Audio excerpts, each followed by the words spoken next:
Hey YouTube, Dynamo22 back here again with another video for you, and if you've by the off chance happened to have seen any of my previous videos, hopefully you will notice an increase in quality. It was my birthday recently and I got a webcam, so I'm testing it out for the first time. I think it's kind of doing some auto funky zoom stuff right now. But anyway, if you look at the team setup here, I'm using my 6 guys, are the only guys I have, so it's pretty standard for me. And on his end, you'll notice a team of UU Pokemon because this is actually a UU battle, which I accepted under the knowledge that I'm using in-use only. So I'm going to get right into this so it doesn't take forever to upload. And I haven't actually seen this in a while, so I'll be interested on narrating it. So he's going to lead off with his Ambipom because if you're in UU, that's what you do. And I say it random button because I'm expecting fake out, but he actually goes for the double hit there, and I return, which is very crucial, you'll see in a minute here, because the reason he doesn't go for a fake out is he is actually, in fact, choice banded. So he goes for a double hit here, and it does 150 out of 291, which for those of you scoring at home is not quite half. So the second one will leave me with 8 HP.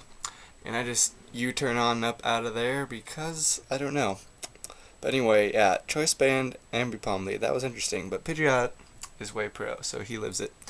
And I'm just gonna send out Typhlosion here because I just gotta send in a counter, obviously, because I killed him and I U-turn, so he's got switch advantage. I just wanna see what exactly his answer to Typhlosion is. And it's Altaria, which of course stops everything I do. So I'm gonna go into Lapras because of Ice Beam. And he feels free to use the good old Earthquake there because he hasn't seen any of the rest of my team, so, you know, there's no point of really over-predicting. This is actually, I believe, an offensive Altaria with Life Orb, yes, so, but Lapras, he takes that like a monster. Like, seriously, I took a +2 Earthquake from what's-his-face, Fraligator, recently in a battle I forgot to save. Actually, that battle irked me no way, but anyway, battle's going on. I'm using Thunderbolt, predicting switch because he's obviously not going to stay in because Ice Beam. So I just went for Thunderbolt because Surf would be stupid. Thunderbolt's at least neutral if I overpredict there. So he goes into his pseudo wall, I guess. Pseudo Chansey. I don't know what it's supposed to be, but it's fake. So anyway, I'm going to go into my Ampharos for the Focus Blast lulz, and I had a sentence earlier that I never finished. But anyway, yeah, I'm gonna go to that because I'm also expecting a status move, and I got Heal Bell, so he Seismic tosses, and I don't believe he gets the static paralysis because it just doesn't happen that way. And I go for the Focus Blast, and I don't miss. But I also don't think I do very much damage because I have 0 special attack, investment, and all of that jazz. But it does about half, and that's good and all because I can win this with him doing exactly 100 damage. So we both are eating on our apple cores there, and I'm getting hurt by poison because I have neglected to chime my bell yet. So he's gonna heal up here, as I'm probably going to go for the heal bell after he eats his eggs to go along with his apple cores. He doesn't like white eggs and apple cores. So yeah, I heal bell, and we're all back dandy up to where we started, except for I've got less health than before. So that actually did not turn out quite as well for me, but it didn't result in me getting pwned, so that's always good. So he's going to switch out into Altaria, and I'm going to go Focus Blast, which he obviously knew because I just did that before, and I missed, which is no big deal. And I know it's the Earthquake, so I stay in and take it, but he actually just goes for Outrage because he probably predicted a switch, and I didn't switch because I didn't want anything to take lots of damage. And oh, it looks like my auto address thing is not liking the not liking all this movement. Oh geez. Well, maybe this video won't have better quality than before. But I'm gonna go for the discharge, hoping for the paralysis. But I literally think, other than that double hit missing, and my focus blast missing. There is about no hacks in this battle. And so he just goes for another outrage because he has to, and I die. And he takes life orb damage, and I probably send in Lapras, but I don't. I send in Sand Slash because physical wall and all, and he didn't get confused last turn, so I get a Stealth Rocks. I believe the gist of what's about to happen here. And it does some damage, a lot of damage, and he takes life orb, and I put Stealth Rocks up. And I get enough leftovers that another one won't kill me, but he's confused. So we'll see what happens, because I don't remember. This battle was a long time ago. And so he does hurt himself in confusion, which is cool beans. I believe he lives, and I take him out with Stone Edge. But I don't, because it misses. Never mind. So there's some mishacks in this battle, which is, you know, I could have killed him with Rapid Spin, really, if I wanted to. But, you know, if he had not missed, then that would have been bad. So I'm going to fodder off Pidgeot here, and hopefully he kills himself. But he doesn't. He uses Outrage.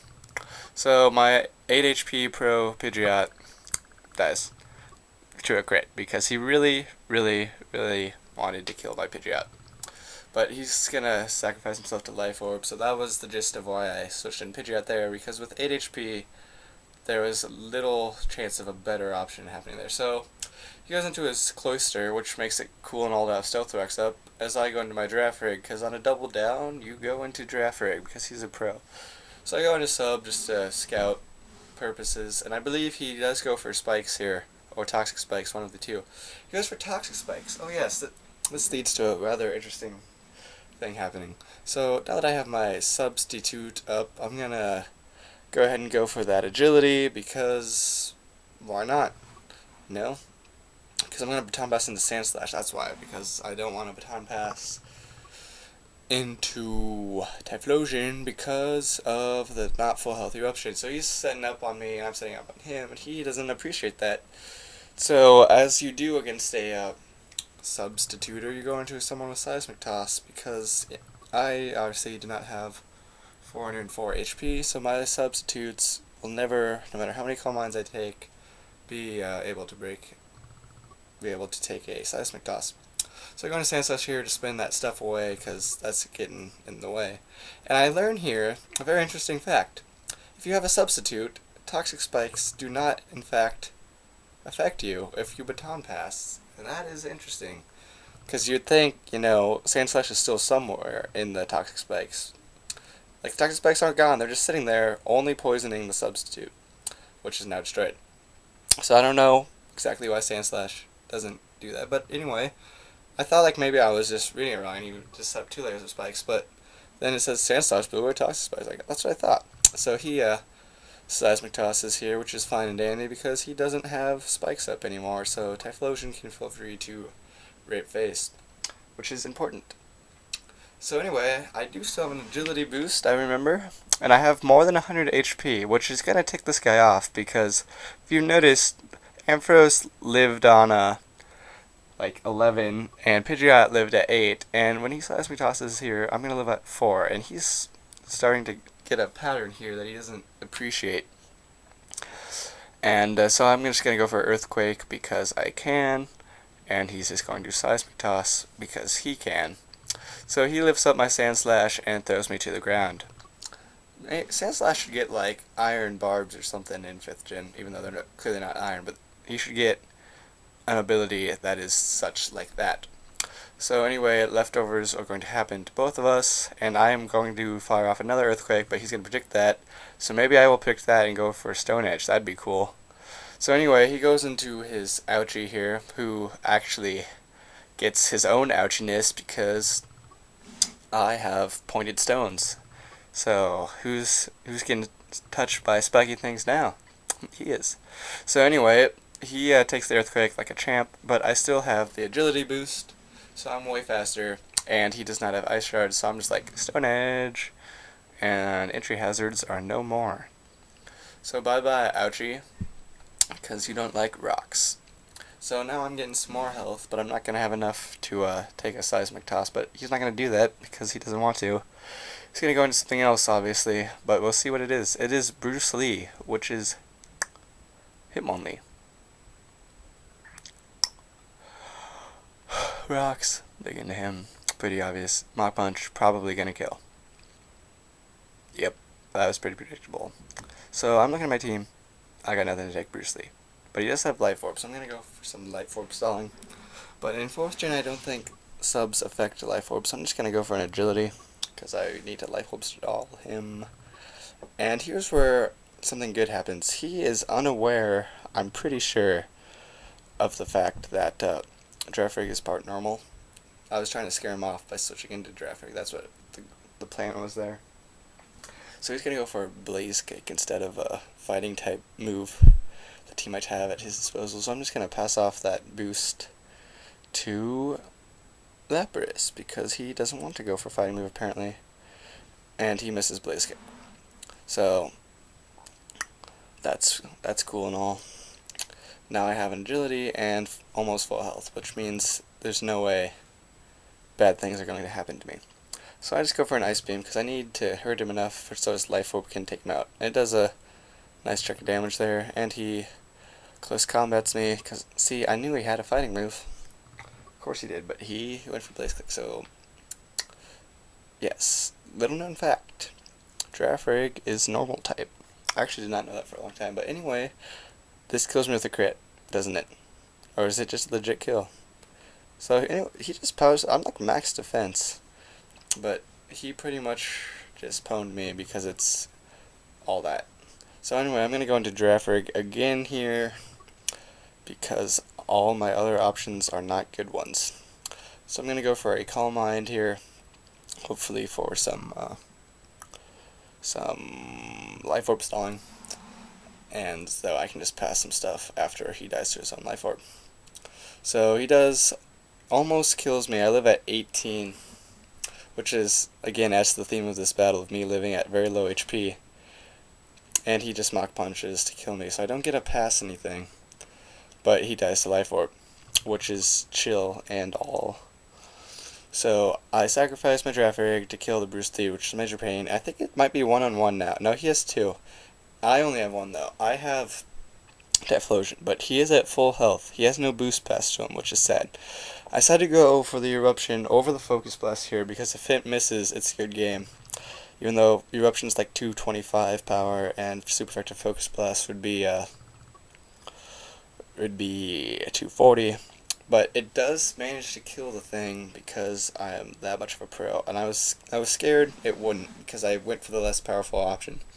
So I was very excited when that killed him. So this last guy is Alakazam. It's 1-on-1, Typhlosion versus Alakazam. Now, this is bad for me because Alakazam is faster. So if I had been Scarfed, I would have had it in the game. So it goes for Sub, and I'm like, oh snap, Sub-Tie, I am screwed. So I go for Flamethrower because obviously he's faster. If he had hit me with Psychic, I would have hit him with like a 30 power Eruption. That'd be worth this. So anyway, I asked him on whatever the little chat thing if he's Sub-Tie. And he's actually like, no, I was hoping for Fire Blast to miss, because when I told him I was scared that Focus Blast would miss, he interpreted it as Fire Blast. Because I was like, why would I use Focus Blast on Alakazam?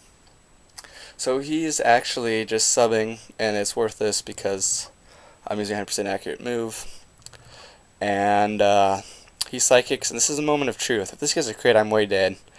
But my health's going down, and 44 HP, because he has Life Orb, and I don't quite die. I do have a max special defense IV, which is good, because my IVs are pretty random.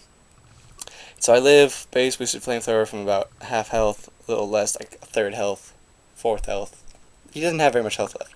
So all my guys live at low HP, and I win. So that makes me feel special and all. And this is, this is against Raging wartortle, blah blah blah blah blah.